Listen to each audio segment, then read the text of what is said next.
Vamos a comenzar, mejor dicho, vamos a terminar con la serie ¿Qué es el cristianismo?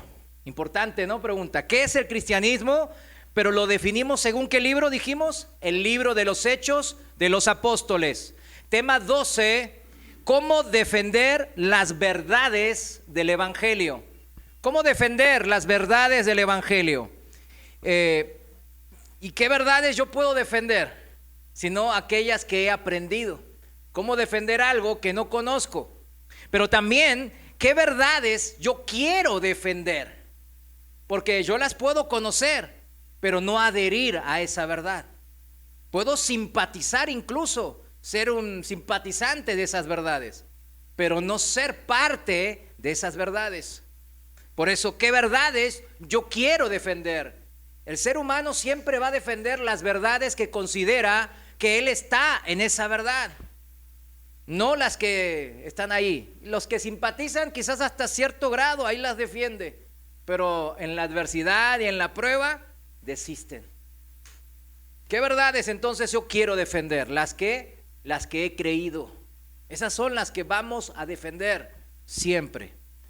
Entonces, el título, si lo refraseamos un poquito, sería defendiendo las verdades aprendidas y creídas en el Evangelio. Porque eso fue lo que estuvimos haciendo a lo largo de esta miniserie, por así decirle, aprender a creer en el Evangelio, como lo hicieron los primeros discípulos del Señor. Y por esto, aunque esta sexta y última sección de cómo dividimos el libro de los Hechos, ahorita lo vamos a repasar, porque quiero que se les quede esa división de las secciones del libro de los Hechos para cuando usted lo aprenda en su casa. Esta sexta y última sección de que dividimos el libro de los Hechos es la más larga. Y me propongo hoy a terminar entonces esta serie, esto con el motivo de que aprendemos este cristianismo según este libro importante, el de los Hechos, y lo hemos hecho para ¿qué? No para un aprendizaje profundo. Usted se habrá dado cuenta que no fuimos versículo por versículo, capítulo por capítulo. Había mucho que expander. Esto podría ser una serie de 1000, ¿verdad? El libro de los Hechos. Tiene mucho jugo que sacarle. Pero decidimos nomás dividirlo en secciones y ver lo general. Pero lo importante.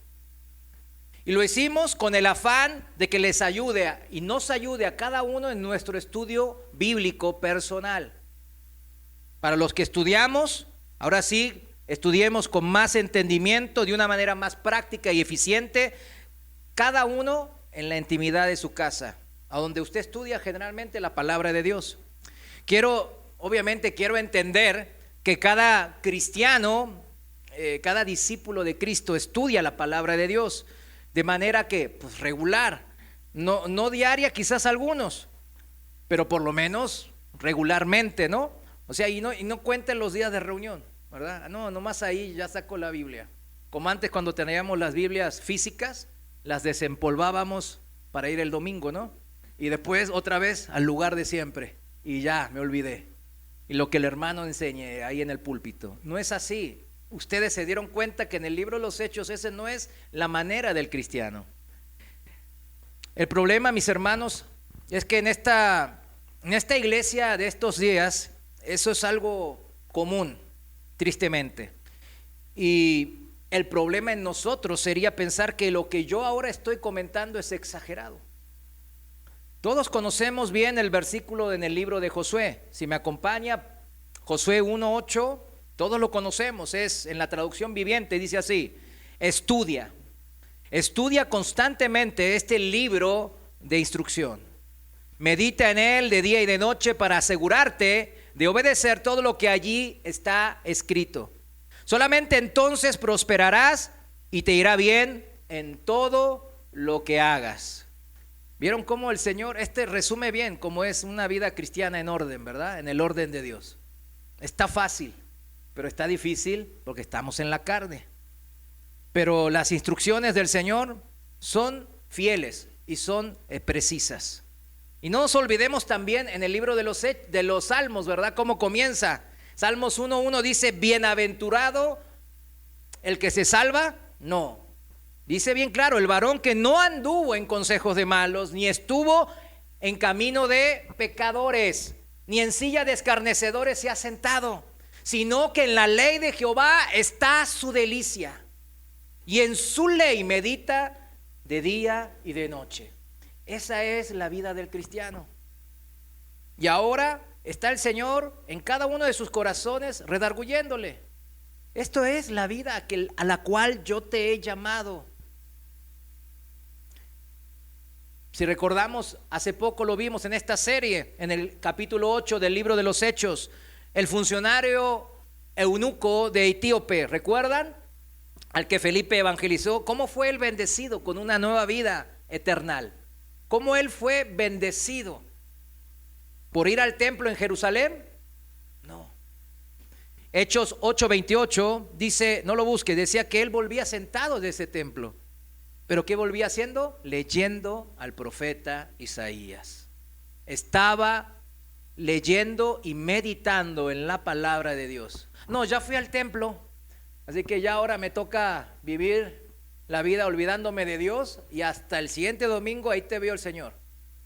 No es eso. El Señor se manifiesta de muchas maneras cuando nosotros le buscamos, siempre.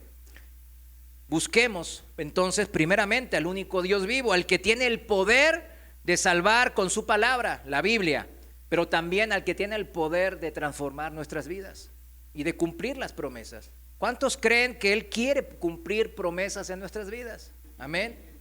Así que dejémonos, seamos dóciles y repasemos ahora entonces en ese afán las secciones del libro de los Hechos, en los que nosotros dividimos en bloques para entenderlo mejor.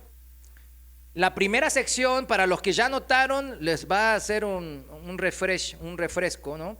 Es el libro de los Hechos 1:1 al capítulo 6, versículo 7. Esa es la primera sección. ¿Se acuerdan? En la primera enseñanza lo vimos. Ahí Lucas, el autor, describe cómo los apóstoles, fortalecidos por ¿qué cosa? ¿Qué recibieron en Pentecostés? El poder del Espíritu Santo. Se ocuparon ahora sí en la proclamación, en la predicación de la incontrovertible. Y cuando digo incontrovertible es que no admite duda ni disputa. Era incontrovertible el hecho de la resurrección de Cristo. Es imposible. ¿Se acuerdan cuando los mismos del Sanedrín que mataron al Señor, qué le reclamaban? No, ese Jesús está muerto ahí enterrado en la tumba de José de Arimatea. ¿Qué les decían? Ahí no estaba. Y mentían diciendo que se lo habían robado. Algo que es un hecho muy fácil de comprobar que no es cierto. No es cierto porque los discípulos estaban en ese momento sumidos en el miedo y en el terror, escondidos. Y ellos vencer a soldados romanos, sabiendo que aunque los vencieran tenían que romper la y después escaparse. ¿Para qué? Para proclamar a un Jesús que dijo que iba a resucitar pero estaba muerto. ¿Se imaginan? O sea, no es lógico.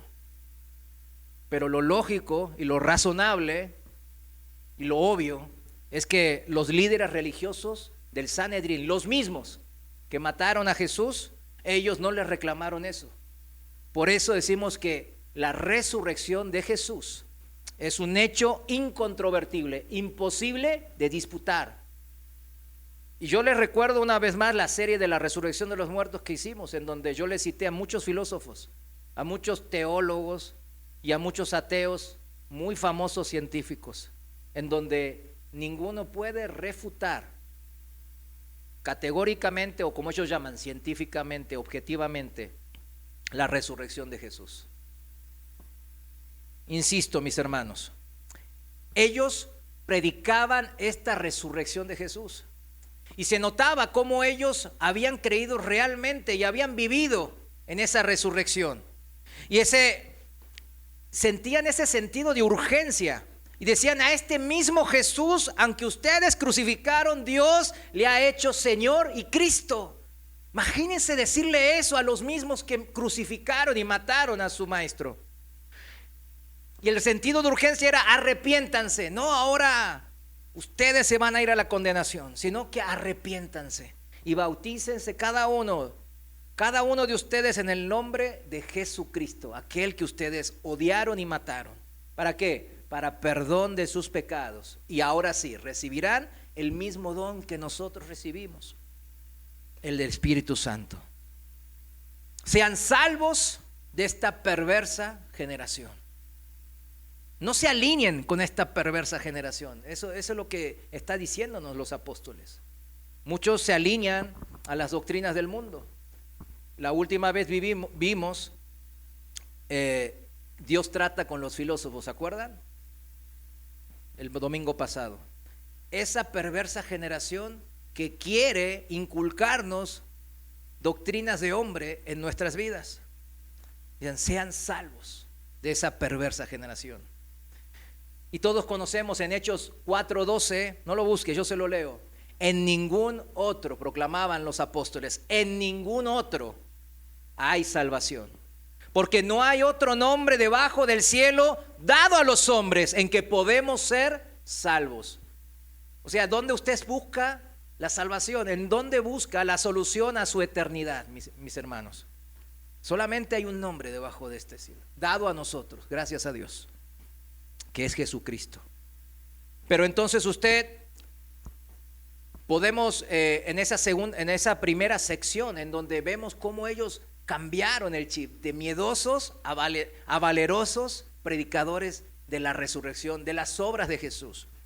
Y vemos que ahí el mundo sale a enfrentarlos. El Sanedrín prohibió la predicación en el nombre de Jesús, dice la palabra ahí en el libro de los Hechos. El Sanedrín, que era la autoridad máxima, no solo suprema religiosa, ahí en el judaísmo, sino también social y política. Los apóstoles habían creído que el Antiguo Testamento era la base, así crecieron ellos. Pero ahora en Cristo habían nacido a una nueva forma de vida, que es lo que ellos proponían. Desobedecer y desafiar a ese Sanedrín significaba un paso muy serio. Y es lo que el libro de los Hechos nos muestra. Nosotros cuando nos convertimos, ¿qué ha pasado? Las ataduras del mundo empezaron a volver. No, que así, hazle así siempre te funcionó, así siempre lo hacías, esta es la manera. Pero el libro de los Hechos nos muestra el Señor cómo liberarnos de estas ataduras del mundo. Ellos arriesgaron todo de su vida. Fue un parteaguas, pero era imposible, mis hermanos, fíjense, era imposible obedecer al Sanedrín sin negar el mismo corazón y centro y alma del cristianismo. Es imposible. No se puede tener un pie en el mundo y un pie en Cristo. Eso es lo que nos mostraba el libro de los Hechos. Era imposible una postura intermedia. Y los apóstoles, ¿qué hicieron? Sin dudarlo, desobedecieron y desafiaron al Sanedrín. Y así el cristianismo dio el primer paso para alejarse de la religión del judaísmo. Lucas nos muestra que los apóstoles definieron este principio fundamental e indiscutible del evangelio cristiano, que serían las obras de Jesús como el Mesías esperados, el Hijo de Dios. Eso era lo que proclamaban ellos con valentía. En la segunda sección vimos el libro de los Hechos del capítulo 6, versículo 8, para los que anotan. Segunda sección empieza en el capítulo 6, versículo 8 al 9, capítulo 9, versículo 31. Y ahí vemos que ese pasaje, esta segunda sección muestra ahora sí la reacción del cristiano común. Vemos a un Esteban, al diácono, el primer mártir cristiano. Él había crecido reverenciando el templo judío. El templo judío era todo el centro de la religión del judaísmo, de todos los judíos. Y él comenzó a darse cuenta de que el sacrificio de Cristo en la cruz, su resurrección y entrada en el cielo conllevaban unas implicaciones que de hecho dejarían anticuado, y subrayo esa palabra, anticuado, el templo con todo su elaborado sistema de sacrificios, de rituales y el sacerdocio mismo. Fíjense qué importante es el impacto y cómo Esteban y los otros diáconos nos muestran el camino de nosotros seguir. Él, Esteban, por avanzar y exponer este punto de vista, mis hermanos, en una discusión pública, él se jugó la vida. Él no se retractó, no se echó para atrás. Y la idea cristiana, mis hermanos, de una nueva manera en que el hombre puede acercarse a Dios, eso fue inicio de esa parte esencial del evangelio, mis hermanos. Ahí vemos en este pasaje, en esta sección, cómo el Señor nos dice: ahora sí, el velo se rompió, se rasgó, y ahora ustedes, cualquier cristiano, tiene el Espíritu de Dios y puede acercarse directamente, sin intermediarios humanos. ¿A quién? A Dios mismo, a este Dios que veníamos proclamando, al Creador del universo. Imagínense. Yo a veces me viene a la memoria una vez que estaba ahí en mi país y por algunas circunstancias una persona importante, ¿verdad? Se acercó, pude acercarme a esa persona. Y yo me acuerdo que estaba bien nervioso y hasta no sabía pegar las palabras unas con otras, tartamudeaba. Y yo veo, era una simple persona, claro, importante en este mundo. Pero imagínese usted acercarse al Dios único y verdadero, al Creador de todas las cosas. Y eso es lo que esta sección nos muestra. Esteban eligió morir. Y el cristianismo definió otro elemento esencial del mensaje cristiano. El templo de Dios pasaría a ser nuestra misma persona. En cada uno de los que amamos a Dios moraría su espíritu. El velo del templo físico en Jerusalén se había roto y había permitido la entrada, ahora sí, no solo a algún sacerdote o al sumo sacerdote, sino a todos nosotros. ¿Cuántos le dan gracias al Señor? Amén. La tercera sección principal en que dividimos el libro de los Hechos viene del capítulo 9, versículo 32 al capítulo 12, versículo 24. Del 9:32 al 12:24 es la tercera sección principal. Lucas aquí narra ¿qué cosa? El antiguo concepto judío de la santidad. Los que venimos los miércoles estamos estudiando la escuela de Cristo en la santidad, ¿no? En el Evangelio de San Juan. Porque eso es lo que el Señor quería. Antes de ir a la muerte, Él quería que nosotros tengamos una vida santa aquí en esta tierra. Es lo que Él añora, que nos parezcamos cada vez más a Él. Pero este antiguo concepto judío de la santidad amenazaba con impedir que el mensaje cristiano, el evangelio, saltara las barreras del judaísmo para adentrarse ¿a dónde? Al extenso mundo de los gentiles. De hecho, Dios tuvo que intervenir directamente para enseñar al apóstol Pedro, ahí en Hechos capítulo 10, que sería diferente en el cristianismo. Sería diferente del judaísmo totalmente en este sentido. La santidad externa de los rituales y las ceremonias basadas en una observancia estricta de dietas, rituales, de purificaciones religiosas que habían sido válidas en el Antiguo Testamento ya no era apropiada. Es más, de hecho, había que dejarlo todo eso a un lado. Eran solo sombras y figuras de lo que habría de venir, y eso que habría que venir ya había venido y manifestado en la figura y persona de nuestro Señor Jesucristo. De ahí en adelante la santidad se alcanzaría por medio de una relación profunda, interior, íntima, personal con el único Dios vivo. Esa era la manera de alcanzar la santidad. La sangre de su sacrificio sustitutorio, ¿qué hacía? Limpiaba la culpa del pecado. Y se les daría ahora poder para vivir a nosotros, a los que hemos creído, poder para vivir una vida limpia y santa por medio de su Espíritu Santo. ¿Cuántos tienen ese poder? No tiene que decir amén si no lo tiene o si está dudando. Pero los que vivimos en ese poder y lo hemos experimentado a diario, es diario. Y eso es lo que nos enamora con el Señor. ¿Qué relación le enamora? De esposos nos enamoramos porque nos gustaba la contraparte, ¿sí o no? Esposos, esposas, ¿es verdad o no es verdad eso? Pues sí, no me gusta, pero igual me voy a casar. ¿Verdad que? Bueno, antes sí era así, ¿no? Yo creo que algunas hermanitas de mayor edad que pintan canas quizás vivieron alguna circunstancia así. Mis abuelas de materna y paterna así se casaron, ¿verdad? Así que, pero generalmente nosotros ya no es así, ¿verdad? Nos casamos a las personas que tenemos sentimientos buenos de amor, esos sentimientos es los mismos que el Señor quiere acercarnos. Él quiere que nos enamoremos a Él y lo hace muy sutilmente, pero también poderosamente, mis hermanos. La cuarta sección es de Hechos capítulo 12, versículos 25 al Hechos 16, versículo 5. Hechos 12, 25 a 16, 5 es la cuarta sección principal, y ahí él nos habla del judaísmo al que se enfrentaron los primeros cristianos. ¿Y cuál era el rito principal? De decir que yo soy del pueblo de Dios, yo soy de Israel, la circuncisión.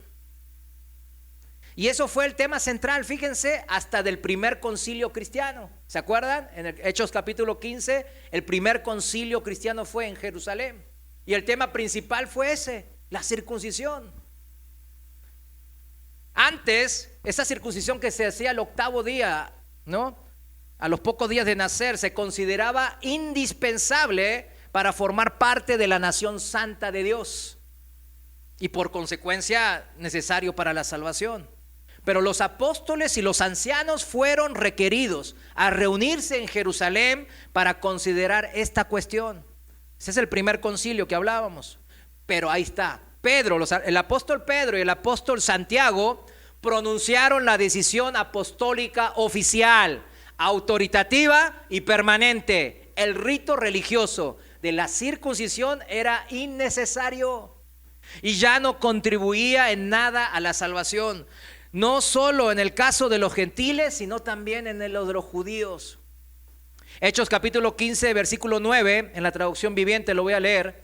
Dice así: Él no hizo ninguna distinción entre nosotros y ellos, hablando de los gentiles, nosotros gentiles, pues les limpió el corazón por medio de ¿qué? De la fe, hemos creído.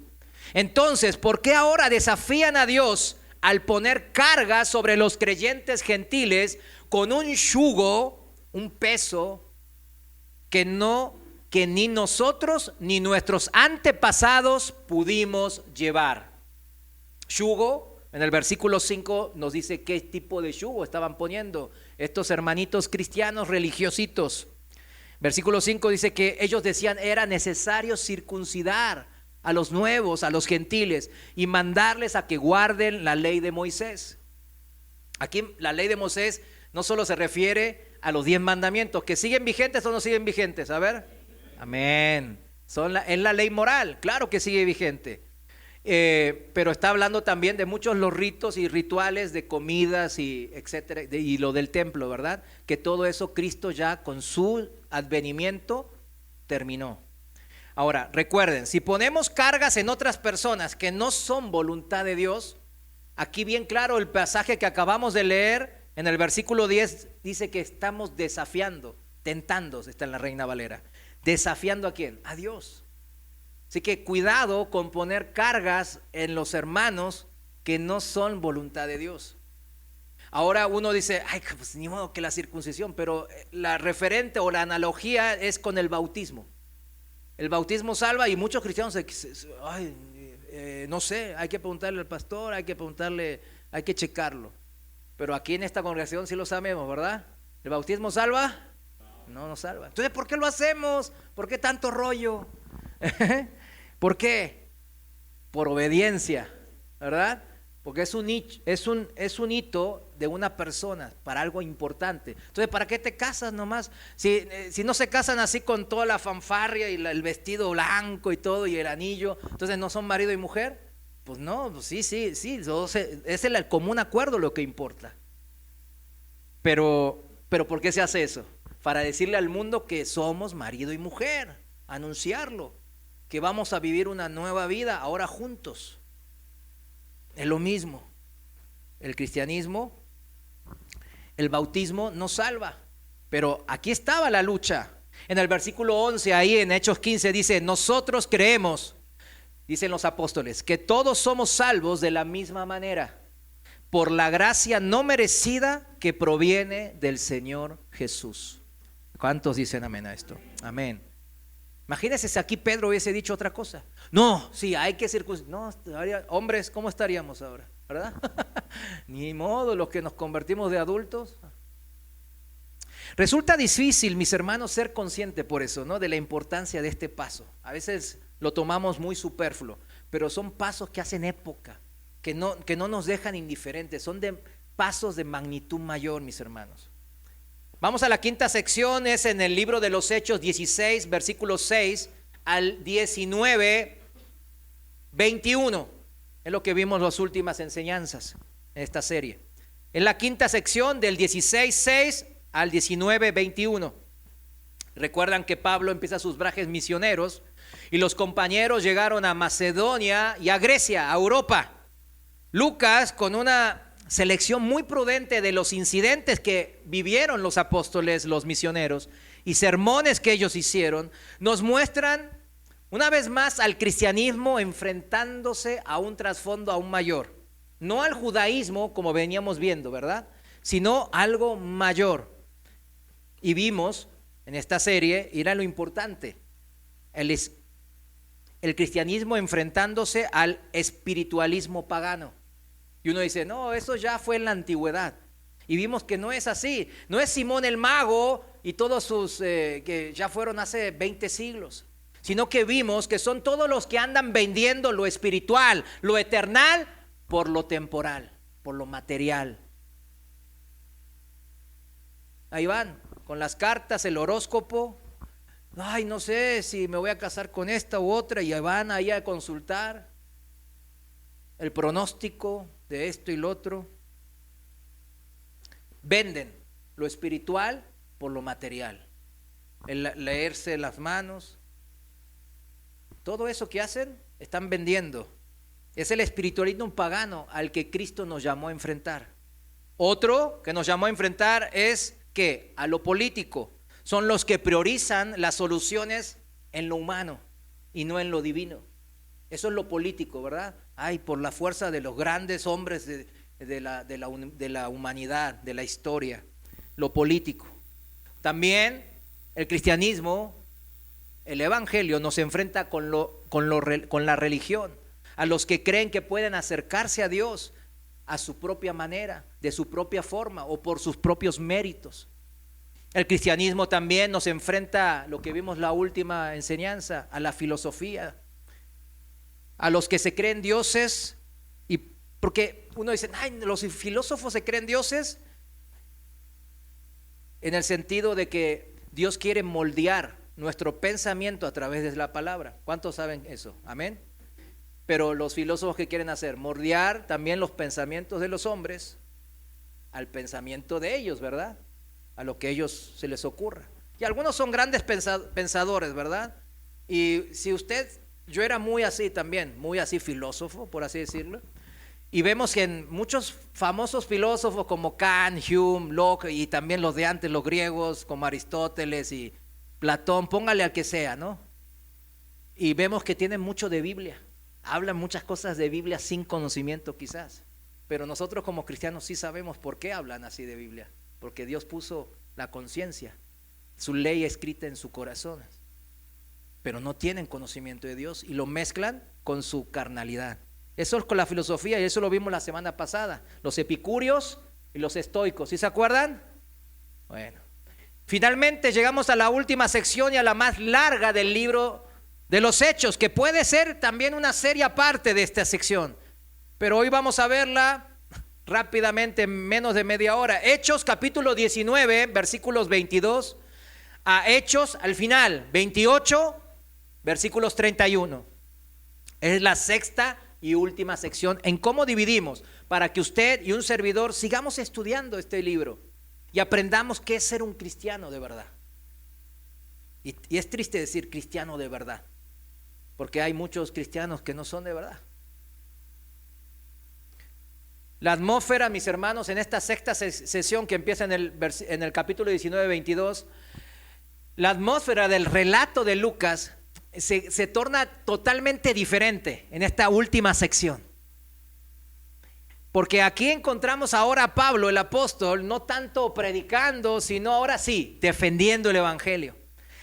¿En dónde? En los tribunales civiles, con los gobernantes y los reyes y con los religiosos que estaban en su pueblo, defendiendo el evangelio. Es una palabra que no es exclusiva para los teólogos. La palabra defender habla de apologética. ¿Sí la has escuchado esa palabra, verdad? Apologética. Del griego es hablar en defensa, significa hablar en defensa de algo, dar cuentas, alegar, responder en defensa de. Si utilizamos el diccionario de la Real Academia Española, fíjense cómo dice, es muy curioso, me gustó. Dice, apologética es un conjunto, es el conjunto de los argumentos que se exponen en apoyo a la verdad de una religión. Bueno, nosotros como cristianos tomamos la palabra religión como sistema de creencias basadas en la Biblia, no un sistema hecho por hombres. ¿Se acuerdan cuando Jesús lo dividió? Ustedes agregan un montón de pensamientos humanos, se crean sistemas de pensamiento y lo dicen que es de Dios. Y lo obedecen como si fueran de Dios, como lavarse las manos antes de comer, etcétera, etcétera. Pero nosotros sabemos que la verdadera y pura religión es la que aparece ¿en dónde? En la Biblia. Entonces es el conjunto de argumentos que se exponen en apoyo a la Biblia para el cristiano. Y el patrón de defensa siempre es el mismo, mis hermanos. Porque cuando Pablo se defiende a sí mismo, ahí en el libro de los Hechos, y cuando defiende el evangelio de las alegaciones difamatorias, porque son difamatorias, lo calumnian, dicen mentiras que hacen en su contra, el relato de Lucas deja bien claro que Pablo y el evangelio no son lo que la gente siempre se imaginan en su ignorancia que eran. A Pablo siempre lo tildaban de hereje, los judíos, ¿verdad? Y los romanos y los paganos lo tildaban de un pregonero de otros dioses, ¿verdad? Al evangelio todos tenían curiosidad. Y después vamos a ver cómo terminaba esa curiosidad. Lucas continúa, mis hermanos, así, de esta manera, en este último sexto y último sección que dividimos, y el más largo, Lucas así define por medio del contraste lo que realmente es el cristianismo. Si vamos al primer episodio, en esta última sección, están los acontecimientos ocurridos en la ciudad de Éfeso. El mundo, mis hermanos, el mundo siempre se va a poner en contra del cristianismo en algún punto, en algún momento. Eso lo tienen que saber, mis hermanos.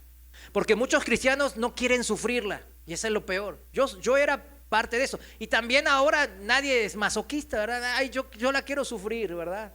Pero no somos así. Pero nos muestra el Señor de que muchas veces el mundo se va a poner en nuestra contra en un momento dado. ¿En qué momento es ese que se va a poner en contra?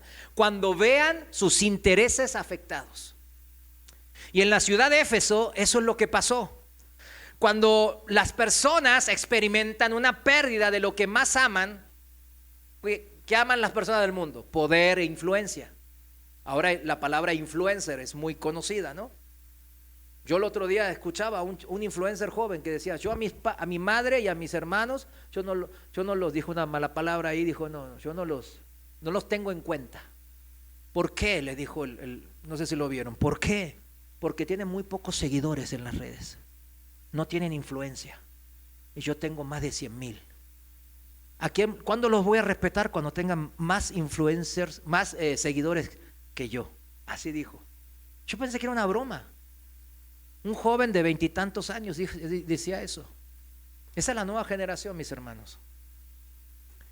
Cuando los intereses del mundo, el mundo se pone en contra de nosotros, los cristianos, cuando sus intereses son afectados y hay una pérdida o sienten una pérdida o un peligro de lo que ellos aman más: poder e influencia, dinero y bienes materiales, hasta algún ser querido, quizás alguien amado que se convierte al cristianismo y ya no lo tengo conmigo porque está más con Cristo o más en la iglesia, yo qué sé, más haciendo la obra de Dios.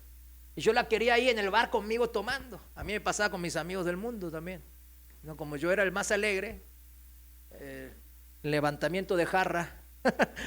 Ellos no, cuando Mario dejó de aparecerse en el bar, no, me llamaban, pero me llamaban porque me amaban o porque querían que yo los divierta, ¿no? Y pague la propina. Pues así son, ese es el mundo. Y yo lo he dicho muchas veces, millones de veces entre los amigos: por ti doy la vida, compadre, por ti doy la vida. Y cuando llega la hora de pagar, pues se desaparecen, ni pagan la propina. La vida de él no vale ni la propina. Y tengo muchos, la mayoría era así. No, mis hijos conocen a algunos de ellos, pero los más grandes, los pequeños no, obviamente. Pero ¿cómo debemos reaccionar los cristianos ante el ataque del mundo que nos rodea? Y eso es la enseñanza importante para nosotros. Y el primer ejemplo que da la Biblia no es el ejemplo de un aguerrido apóstol Pablo, ahí en la ciudad de Éfeso. No, pues ahora van a ver quién soy yo.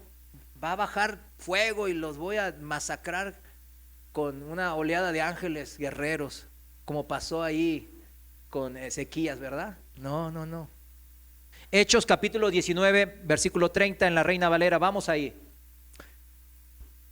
Hechos 19, versículo 30 y 31, y dice, la palabra de Dios dice: y queriendo Pablo salir al pueblo, o sea, él quería salir al pueblo a decir, a defender la palabra, a justificar, pero los discípulos, ¿qué hicieron? No le dejaron. También algunos de las autoridades de Asia, que eran sus amigos, le enviaron recado rogándole que no se presentase en el teatro. Podemos aprender aquí, mis hermanos, que no siempre es ir contra las multitudes y contra la gente que nos pone ahí hasta de todo y predicar la palabra y morir ahí como hizo Esteban, ¿verdad? No es siempre el evangelismo estilo de los cruzados. ¿Sí lo entienden los cruzados? Los que vamos a las armas a matar contra los moros y los infieles, a reconquistar la tierra santa. No, a veces no es así. A veces el Señor dice: cállate, retráete, humíllate, escóndete. ¿Se acuerdan también en los primeros años del ministerio de Pablo, cuando él tuvo que salir escondido en una canasta por el muro de una ciudad? Pero aquí estamos hablando de un maduro Pablo, lleno de cicatrices, lleno de experiencias, que no le temía nada, ya había vivido mucho. ¿Y por qué se retrae? No, el Señor manda a sus hermanos a hablar y él hizo caso. Tener en cuenta las palabras de otros hermanos en Cristo con un corazón apacible, tranquilo, es parte también de defender el cristianismo. No lo busquen, en 1 Tesalonicenses 5:11 dice que nos animemos unos a otros, ¿verdad? Que nos edifiquemos unos a otros. Y eso es lo que nos pide. Por eso nos congregamos, para que aquí, esta familia espiritual, nos conozcamos cada día más y haya confianza. Y podamos hablar en confianza, animarnos en confianza, disfrutar y gozarnos en el Señor en confianza. Esto nos habla, mis hermanos, este hecho en Éfeso del apóstol Pablo nos habla de cómo él permaneció callado e hizo caso de sus consiervos, de sus hermanos. No dijo: cállense, yo soy el gran apóstol, o yo escucho directamente a Dios, a ustedes no los escucho. Él fue sensible, tuvo un corazón manso. Luego en el capítulo 20, en su última visita a Troas es una ciudad que está en la costa de Turquía actual, ¿verdad? En el Asia Menor de antes, o sea, Turquía actual, en el occidente, en la costa. Y también en la ciudad de Mileto, también en la costa del occidente, pero más al sur, Mileto y Troas. Pablo enseña a sus hermanos sabiendo que él ya iba a partir y no regresar a esas ciudades. Y se puede ver ahí otro principio importante, mis hermanos. ver el afán que tenía Pablo de enseñarles a sus hermanos en esta ciudad de Troas y Mileto. ¿Para qué? Para que no se desvíen del verdadero evangelio. Esto nos da este principio para todos los que somos defensores del evangelio. Primero, enseña a defender a tus cercanos. Antes de salir a defender a África, ahí está tu familia, están tus hijos, tus nietos. Defiende la palabra de Dios en tu casa. Defiéndela en tu casa. En Troas, en el versículo 7, ahí en el capítulo 20, dice bien claro, Pablo les estaba predicando a sus hermanos en Troas, y como iba a viajar al día siguiente, ¿qué hizo? Pues ni modo, Señor, ayúdales. No, siguió hablando y predicándoles hasta la medianoche, dice la palabra. Ve la urgencia de enseñar a sus hermanos primeramente. No, pudo haber salido de vuelta. No, quizás sea la última vez que vi a estos hermanos en Troas. Tengo que hacer que ellos sepan defender la palabra. Y Dios sabe que yo también quiero predicar hasta el evangelio eterno, ¿verdad? Hasta la medianoche. Pero claro, es difícil en estos tiempos. En estos tiempos yo vengo de iglesias en donde media hora, vámonos, un pasajito y a ver qué. O sea, tipo, si usted está bien hambriento, le dan como una flauta, ¿verdad? Dorada, flauta dorada, y ya con eso, ni salsa. Entonces sí. Pero fíjense, esto nos marca algo importante. ¿Cómo los cristianos aguantaban? No, ese joven se cayó porque se durmió. Pero ahí estaba el joven. ¿Sí me entiende? Ahí estaba, horas y horas predicando. ¿Por qué hay diferencias tan marcadas con la iglesia, vamos a llamarle moderna, de ahora? Las circunstancias de la vida moderna deben de cambiar el concepto principal del cristianismo. Yo creo que no. Hay veces que sí se requiere una predicación más extensa. Bueno, si yo predicara como Pablo, yo creo que ustedes son los que me tiran de la ventana. Ya vayas, hermano, ya, que Dios le bendiga. Vámonos. No. La Biblia dice bien claro que lo importante no es el mensajero, ¿sí se acuerda, verdad? Sino que el mensaje. Y el mensaje no ha cambiado, mis hermanos. La Biblia no ha cambiado. Los mensajeros y los predicadores vienen y van. Pero el mensaje del evangelio de Cristo es el mismo. En esa época, hace 2000 años. En todo el transcurso, hasta ahora y para siempre. ¿Cuántos dicen amén? Viene el seminario de servidores el día 31. Son 3 enseñanzas. Todos sabemos, cuando los que fueron a Ayotlán, todos supimos que eran mínimo 3 enseñanzas, ¿verdad? Y fuimos con gusto. Y yo les agradezco su fidelidad, porque vamos a aprender el mensajero. Ay, ¿quién es no está el pastor Chuy Olivar? Ay, no está aquel, el gran apóstol. No, es un hermano. Sí. Lo importante es lo que Dios hace con su mensaje en su corazón. ¿Cuántos dicen amén? En Juan 14:21 dice bien claro la palabra, el evangelio de San Juan 14:21, la Reina Valera dice: el que tiene mis mandamientos y los guarda, ese es el que me ama. Y el que me ama será amado por mi Padre, y yo le amaré y me manifestaré a él. ¿Cuántos quieren que el Señor se manifieste poderosamente en su vida? Todos queremos la bendición de Dios, todos queremos que Él nos prospere en todo sentido de la palabra. Todos queremos que nuestros hijos sean bien esforzados en la palabra, que los esposos, etcétera. Entonces, ame su palabra, dice. Ame, ¿qué cosa? La palabra de Dios, y guárdela como si fuese el tesoro más preciado que usted se haya encontrado. El más preciado. ¿Cómo saber si la palabra de Dios es preciada en mi vida? Es importante, ocupa un lugar de privilegio en mi vida. Si la guardo y le hago caso, como recién leímos en Juan 14:21. Si yo la guardo y le hago caso, por eso dice: el que guarda mis mandamientos, ese es el que me ama, porque realmente me da prioridad. En Mileto, vamos a Hechos capítulo 20, versículo 18. Se lo voy a leer en la traducción viviente. Fíjese lo que pasó en Mileto también. el apóstol Pablo declaró: ustedes saben que desde el día que pisé la provincia de Asia hasta ahora he hecho el trabajo del Señor con humildad y con muchas lágrimas. He soportado las pruebas que me vinieron como consecuencia de las conspiraciones de los judíos. Nunca me eché para atrás a la hora de decirles lo que necesitaban oír, ya fuera en público o en sus casas. He tenido un solo mensaje para los judíos y los griegos por igual: la necesidad de arrepentirse de pecado, de volver a Dios y de tener fe en nuestro Señor Jesús. Amén. Ese es el mensaje. No hay que complicarla. El problema es que necesitamos hablarlo, mis hermanos. Y Pablo aquí nos confirma: ábralo primeramente a los tuyos.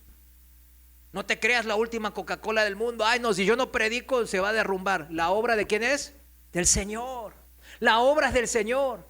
Los predicadores, los pastores, los apóstoles, lo que sea, ellos van y vienen. Somos simples hombres. Pero el mensaje y la obra es del Señor. Y nosotros debemos ser parte de esa obra, mis hermanos. Y para ser parte de esa obra hay que saber defender el Evangelio. Esto es lo que era Pablo, defendiendo el Evangelio. Y lo defendía, dijimos, comenzando enseñando primeramente a los suyos, a los de la casa, a sus hermanos, este mensaje urgente de la salvación. Porque el mismo libro de los Hechos al principio, ¿cómo les dijo el Señor? Que prediquen y sean testigos, mártires de Él, desde Jerusalén, de toda Judea, de hasta Samaria y hasta el último del mundo. Ese es el orden. Desde tu casa, tu esposa, tu esposo, tus hijos, tus nietos, tus hermanos en la carne, tus padres, quizás algunos, tus vecinos, tus amigos, tus compañeros. Y ahí va, ¿no? En la congregación, y ahí va hasta el fin del mundo. No quiera irse a África, ahí hay otros servidores. Y le están echando ganas. Así que mejor aquí. Y usted me ay, usted es coreano y está aquí. No, pues yo aquí vivo.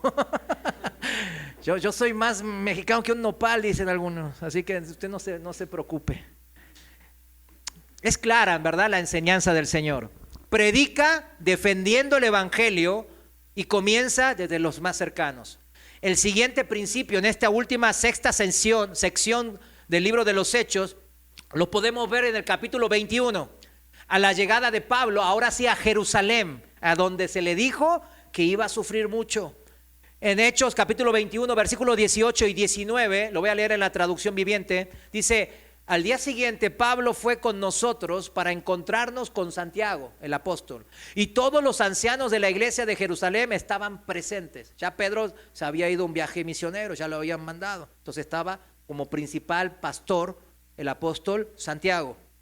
Después de saludarlos, Pablo dio un informe detallado de las cosas que Dios había realizado entre los gentiles mediante su ministerio. ¡Wow! ¡Qué humildad del apóstol Pablo!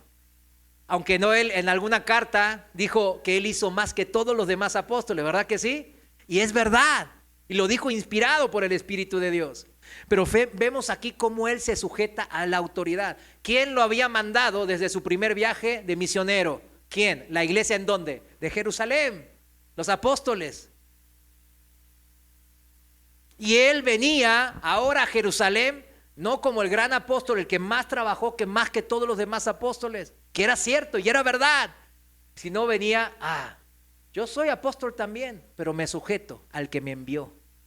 ¿Y quién me envió? La iglesia de Jerusalén. Y la iglesia de Jerusalén, ¿quién es el pastor actual? Santiago. Entonces voy y le voy a dar un reporte detallado. Aquí es otro principio, mis hermanos, de saber, los cristianos sabemos rendir cuentas de nuestros servicios. Primeramente, ¿a quién? A Dios. Y segundo, a las autoridades terrenales que Dios puso en la iglesia local, en la congregación local que yo tengo. Muchos hermanos piensan que no, pues yo vivo a mi manera, nomás yo me congrego y ya con eso lo hacemos. No, pero eso se trata de una familia. Esto no es una empresa. Esto no es una organización sin fines de lucro, una AC o una asociación religiosa. Bueno, sí, es una asociación, debería de ser, estamos en trámites, ¿verdad? Pero en sí es una reunión de hermanos en Cristo. Somos familia. y las familias funcionan en orden, ¿sí me entiende? El hijo reporta ¿a quién? A los padres. Y los padres, con eso, no es que se enseñorean de los hijos, sino que es para estar enterados y poder ayudarles. ¿Verdad? Así que sí, padres, es eso. Queremos ayudarles, pero necesitamos saber en qué andan, o cómo están los resultados, o cómo les va. Rendir cuenta no nos hace menos, sino todo lo contrario. Ordena nuestro ministerio y le da validez a nuestras obras hechas dentro del ministerio. En el versículo 20 dice, después de oírlo a Pablo en su reporte, todos que hicieron alabaron a Dios. Fue confirmado las obras del ministerio de evangelismo de Pablo y sus compañeros ahí. ¿Fue menos Pablo? No, todo el mundo dijo, wow, este es un Pablo como un corazón conforme a Dios, sujetándose a los lineamientos de la palabra y mostrando humildad. Porque de popularidad, si ahora se tratare, Pablo tendría 1 millón de seguidores, ¿verdad? Y Santiago quizás 10,000. Porque era así, es la verdad. Pero Pablo le mostró a todos los hermanos que seguramente lo andaban viendo. No, ya tú tienes que ser ahora el apóstol aquí de Jerusalén y gobernar ya todo al cristianismo y ser el primer papa. Pero no, Pablo eligió humillarse y decirle, él es mi autoridad que me envió. Ah, Santiago, sí, él también es apóstol, pero bueno, él medio así como que, porque era el medio hermano del Señor, ¿verdad? Decían. Pero él no, yo me sujeto al que me envió, porque ese es el orden que Dios impuso aquí en la tierra. ¿Cuántos dicen amén? Amén. Luego, y terminando, vamos al final, Pablo empieza a defender el evangelio con las autoridades, primeramente del Sanedrín y después de los gobernantes del mundo, como el gobernador Félix y su sucesor Festo, al igual que el rey Agripa. Ese rey Agripa, pues no es su abuelito, su bisabuelito fue el que quiso matar a Jesús, su abuelito fue el que mató a Juan el Bautista, y el padre de este rey Agripa es el que mató a Santiago, ¿no? Al hermano mayor de Juan, ¿no? En el capítulo 12. Entonces, a este rey Agripa él se enfrentó también a los gobernantes romanos. Y ante estos tiranos y estos gente de poder e influencia, Pablo ahora sí habló con autoridad, la autoridad delegada que le dio el Señor, y habló con valentía. Y si miramos un poco, no quiero centrar en la valentía de Pablo, porque eso todos lo vemos cuando leemos, ¿no? Cómo él se ponía, ¿no? de valoroso. Yo me quiero centrar en esto último. Vayamos a Hechos capítulo 26, versículo 2 en la Reina Valera. Y dice así, Pablo, dice, me tengo por dichoso, aquí es sumamente alegre, significa dichoso. Me tengo por dichoso, oh rey Agripa, de que haya de defenderme hoy delante de ti de todas las cosas de que soy acusado por los judíos. Pablo predicaba y defendía el evangelio con esta dicha, con esta alegría, con este entusiasmo, mis hermanos. Encontraba dicha en medio de una situación que le era adversa. No es usted solo el que está pasando dificultades, hermano. Hay muchos hermanos, y que Pablo estaba siendo injustamente, no solo encarcelado, él era prisionero, sino acusado, estaba en el banquillo de acusados. Mis hermanos, no se puede pretender ser evangelista, defensor del evangelio, si no hay dicha, alegría en mi corazón. No hay manera de que usted pueda predicar un evangelio y defender la palabra bien si usted dice, cree en el Señor Jesús y te va a ir bien, y te vas a hacer nacido de nuevo, vas a ser como yo, mira cómo soy. Y el otro dice, no, mejor ni me digas. O sea, y después el mundo le dice, mira, el Señor acabó con todos los canaditas, los achicharró a todos, dijo que mataran a los niños, a los adultos y a todos. ¿Por qué? No es un Dios de amor, y no entienden. Para los que todavía tienen dudas de los cananitas, terminando, vengan y buscarme, yo les digo la explicación bíblica. Seguramente debe haber aquí. La alegría de la defensa del evangelio la tengo yo, la tengo que tener yo. porque yo soy el que continúa, mis hermanos, la obra de Cristo en esta tierra. Imagínense, yo soy, como dijimos el miércoles, yo soy colaborador de Dios para la obra que Él tiene planeado. ¿Se imagina? ¿Se imagina que usted le diga al presidente de su compañía, los que trabajan en dependencia o en su misma empresa, es un cliente grande, le diga, no hombre, te compro tu empresa o vas a ser colaborador de la mía? Te voy a dar todo el sistema de aquí para que tú me ayudes, le dice Amazon o Google. Entonces usted, ay, voy a ser colaborador de Google y voy a ser...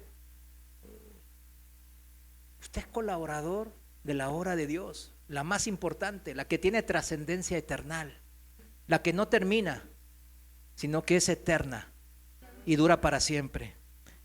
Esa es la continuidad y esa es la dicha que ha encontrado Pablo cuando él predica y defiende el evangelio. Esa es su dicha. En otra versión dice, me siento feliz de poder hoy hablar delante de su majestad, oh rey Agripa, para defender de todas las acusaciones que los judíos han presentado en contra de mí. La excusa de esta dicha, claro, aquí en el pasaje era que el rey Agripa conocía las costumbres judías y sería más fácil de explicar la situación por medio de ello, ¿verdad? Pero el poder de decir esas palabras de todo corazón en esas circunstancias tan adversas y difíciles para el apóstol Pablo es que él sí encontró esa dicha. ¿Recuerdan cuando él estaba cantando con Silas en la cárcel en Filipos? Eso no nace de un corazón que no conoce que el Señor es fiel, que Él es parte de una obra mayor y trascendental.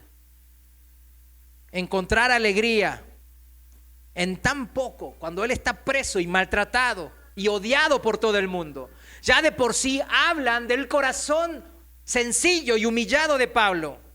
Mis hermanos, hay que quejarse menos y confiar más en el Señor.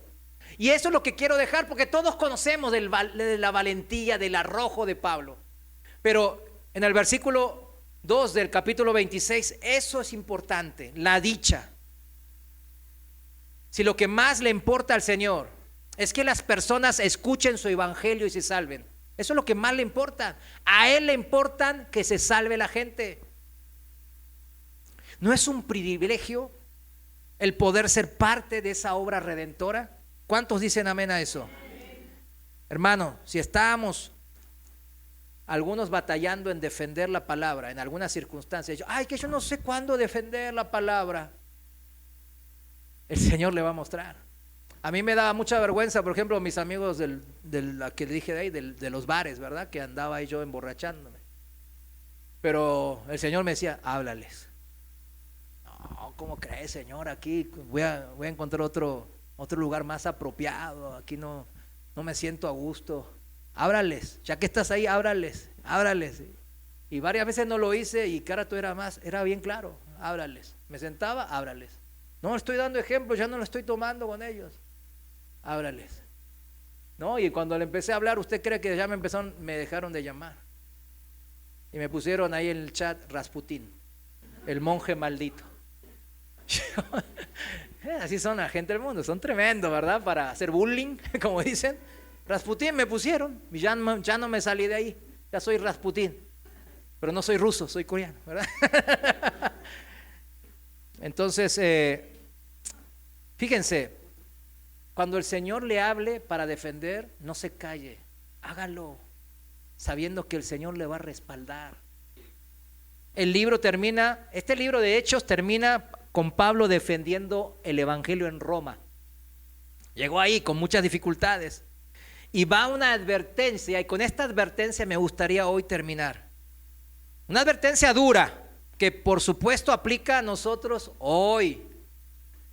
Y como siempre, mis hermanos, vamos al libro de los Hechos en el capítulo 28, ya el último capítulo, en el versículo 23. 23, lo voy a leer en la traducción viviente. Cuando llegó Pablo a Roma, todo el mundo dijo, este tipo es un gran prisionero. Ya sabían, era famoso Pablo en todo el imperio. Cuando llegó a Roma, todo el mundo se le fue y le dijo, oye, ¿qué onda? ¿Por qué todo el mundo te odia allá en Oriente? ¿Por qué nadie te quiere en Grecia también? ¿por qué estás aquí como prisionero? Y estaban curiosos de qué cosa, del mensaje que Pablo predicaba, que Pablo traía. Y dice así en el versículo 23, entonces fijaron una fecha y ese día mucha gente llegó al lugar donde Pablo estaba alojado. Él explicó y dio testimonio acerca del reino de Dios y trató de convencerlos acerca de Jesús con las escrituras. Acuérdense, primeramente hay que conocer las escrituras. Usando la ley de Moisés y los libros de los profetas, les habló desde la mañana hasta la noche. Yo no sé cuántos cristianos aguanten eso, pero antes lo hacían. Algunos se convencieron por las cosas que dijo Pablo, pero otros que hicieron no creyeron. Después de discutir entre unos y otros, se fueron con las siguientes palabras finales de Pablo. Fíjense, esta es la advertencia, mis hermanos. El Espíritu Santo tenía razón cuando les dijo a sus antepasados por medio del profeta Isaías. 26. Ve y dile a este pueblo, cuando ustedes oigan lo que digo, no entenderán. Cuando vean lo que hago, no comprenderán.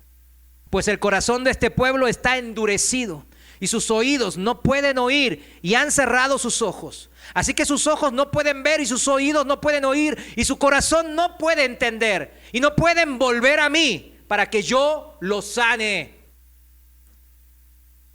¿Cómo dijimos que se manifiesta el poder de Dios en nosotros? Escuchando la Biblia y guardándola, amándola, la palabra. Cuando uno no lo hace, el corazón se va endureciendo. Es un término espiritual, ¿no? Se va haciendo duro. Ay, otra vez que arrepentirse. Ay, otra vez que la salvación. Sí, yo creo, claro que existe un Dios.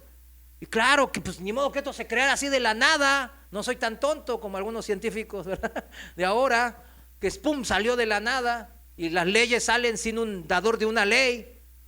¿Cómo puede ser eso posible? Es imposible. Que información salga de la materia, imposible. Pero hasta ahí. No me comprometas con mi trabajo. No me comprometas entre mis amigos. No, Dios, no me comprometas con mi familia. No me comprometas con mi carácter. No me comprometas con nada de eso. ¿Qué hace entonces? Dice la palabra. Esa es la advertencia, mis hermanos. Y viene para mí y para usted. Nuestro corazón se cierra, nuestros oídos no entienden. Hay gente que ahora está sentada aquí quizás y no entienda. Entonces Dios le está mostrando cómo entender. Empiece a sujetarse y humillarse y buscar de la palabra de Dios. Empieza a buscar ese primer amor que alguna vez usted se le presentó en la figura y en la persona de Jesús. Yo le invito a que se levante, se ponga de pie. Señor, te doy gracias por la vida de cada una de estas almas que hoy aquí se encuentran. Todas son preciosas para ti, mi Dios. Y tú quieres que cada uno reciba tu Santo Espíritu. También quieres, Señor, de los que hemos recibido tu Santo Espíritu, que empecemos a vivir en tu poder, a usar de tus dones y vivir el amor que tú nos has compartido. Señor, ábrenos el entendimiento. Para los hermanos que tienen hijos que no han recibido al Señor, si alguno de esos jóvenes se encuentra hoy aquí, Señor, yo sé que tú estás tocando la puerta de su corazón, Señor. Toca fuerte, Señor. Manifiéstate en este momento, Señor, para que se humille ante ti, Padre. Se arrepienta de pecados y te busque como único camino a una vida llena de prosperidad espiritual, junto al Padre, junto a su Santo Espíritu, caminando juntos como de la mano, disfrutando, Señor, poder colaborar, compartir tu obra, Señor, poder ser parte de esta obra espectacular que tiene trascendencia en lo eterno. Señor, queremos ser partícipes. Úsanos y ayúdanos. Ayúdanos desde nuestra casa hasta lo último de la tierra. Y te damos gracias por esta tuya, tu palabra, no de hombres, sino es tuya, de Dios, el Dios que nos ha amado primero. En el nombre de Jesús, te damos gracias. Amén. Dale un fuerte aplauso ahora al Señor. Él es digno. Bendito eres, Señor.